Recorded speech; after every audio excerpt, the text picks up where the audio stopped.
నమస్తే, welcome to editor news. సమావేశం hall అంతా నిశ్శబ్ద వాతావరణంలో ఉంది. సమావేశానికి వచ్చిన నాయకులందరూ కూడా ఆయన ఉపన్యాసాన్ని శ్రద్ధగా వింటున్నారు. ఆ సమావేశం అంతా కూడా ఒక తరగతి గదిని మరిపిస్తుంది. ఎందుకంటే మాట్లాడుతున్న నాయకుడు ఎక్కడ ఏం అడుగుతారో అని శ్రద్ధగా భయంతో వింటున్నారు. ఉపాధ్యాయుడు పాఠం చెబుతుంటే విద్యార్థులు విన్నట్టుగా నాయకులు వింటున్నారు. కానీ ఏం లాభం?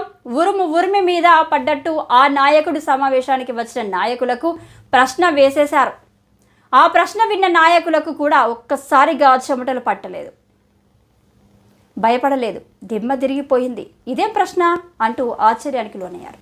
అన్నా, ఈయన గిట్ల అడుగు పట్టే అంటూ ముక్కున వేలేసుకున్నారు.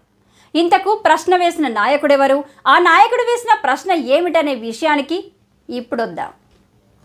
ఇక హైదరాబాద్లో కొత్తగా నియామకమైన జిల్లా అధ్యక్షులతో శిక్షణ లాంటి ఒక చిన్న సమావేశాన్ని ఏర్పాటు చేశారు. ఈ సమావేశానికి కేంద్ర మంత్రులు కిషన్ రెడ్డి, బండి సంజయ్తో పాటు పార్టీ రాష్ట్ర ఇన్ఛార్జిగా ఉన్న అభయ్ పాటిల్ కూడా హాజరయ్యారు. సమావేశాన్ని ఉద్దేశించి అభయ్ పాటిల్ మాట్లాడుతూ సమావేశంలో పాల్గొన్న వారిని ఒక చిన్న ప్రశ్న అడిగారు. మీలో ఎవరెవరికి ఎన్ని పోలీస్ కేసులు ఉన్నవి నిలబడి చెప్పాలి అంటూ ప్రశ్నించారు.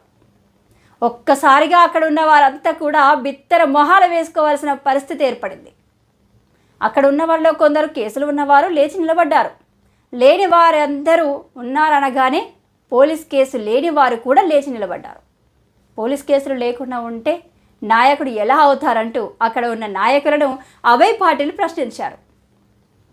తెలంగాణ బీజేపీ రాష్ట్ర ఇన్ఛార్జ్ అభయ్ పాటిల్ చేసిన సంచలన వ్యాఖ్యలు రాజకీయ వర్గాల్లో సైతం పెద్ద చర్చనీయాంశమయ్యాయి. నాయకులకు కేసులు ఉండడం అవసరమని, ప్రజా ఉద్యమాల ద్వారా వచ్చే నాయకులకే నిజమైన నాయకత్వ లక్షణాలు ఉంటాయని ఆయన అభిప్రాయపడ్డారు. ఆయన మాటలు పార్టీ నాయకుల్లో విభిన్న చర్చలకు దారితీశాయి. ప్రజా సమస్యలపై ఉద్యమాలు, పోరాటాలు చేసి జైలు కేసులు ఉంటేనే నాయకుడవుతారంటూ పార్టీలు మాట్లాడిన మాటలు పలువురిని ఆలోచనల్లో పడేశాయి. పార్టీ బలోపేతంలో భాగంగా ప్రజా ఉద్యమాలు గట్టిగా చేయాలని, కేసులు పెడతారని వెనక్కి తగ్గొద్దని జిల్లా అధ్యక్షులకు ఆయన సూచించారు.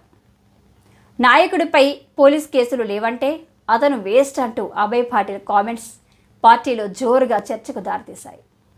అవును, ఆయన మాట్లాడిన మాటల్లో తప్పేముంది? నిజమే కదా.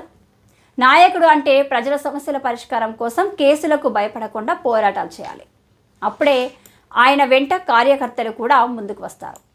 అవినీతి కేసులు కాదు, అన్యాయంపై పోరాడిన కేసులు ఉండాలంటూ ఇతర పార్టీలకు చెందిన నాయకులను ఉద్దేశించి మరికొందరు కామెంట్స్ చేస్తున్నారు. మొత్తంగా నాయకుడు అనే వ్యక్తికి కేసులు ఉండాల్సిందేనన్న అభయ్ పాటిల్ కామెంట్స్ తెలంగాణ రాష్ట్రంలో సోషల్ మీడియాలో వైరల్గా మారడం విశేషం.